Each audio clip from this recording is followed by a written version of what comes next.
तुम्ही जर नारायणपेठ साडी घेण्याच्या विचारात असाल किंवा घेणार असाल तर ही रील माझी शेवटपर्यंत नक्की पहा. आता नारायणपेठ साडीमध्ये साडीची लेंथच कमी असते, त्यात ब्लाऊज पीस असतो, रनिंगच असतो, पण लेंथ कमी असते.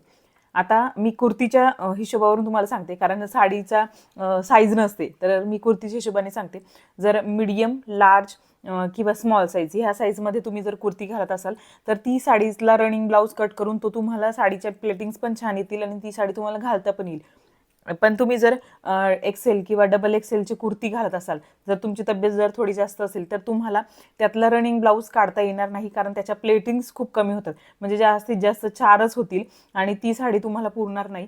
तर अशा केसमध्ये तुम्हाला काय करता येईल, जर तुम्ही डबल एक्सेल किंवा एक्सेलमध्ये असाल तर तुम्हाला साडीतलं ब्लाऊज न काढता तुम्हाला एखादा त्याच्यावर मॅचिंग किंवा कॉन्ट्रास्टमध्ये तुम्हाला जो आवडेल तो ब्रोकेडचा वगैरे परचेस करून तोच शिवावा लागेल. आणि जे एल, मीडियम आणि स्मॉल साईजचे लोक आहेत त्यांना काही प्रॉब्लेम येणार नाही, त्यांना साडीतला रनिंग ब्लाऊज काढून तो पण स्टिच करता येईल. आणि नारायणपेठचा व्हिडिओ मी माझ्या चॅनलवर ऑलरेडी अपलोड केलेला आहे, तर तो पण तुम्ही नक्की पहा. खाली मी त्याची लिंक दिलेली आहे, त्याच्यावर क्लिक करून तुम्हाला पाहता येईल.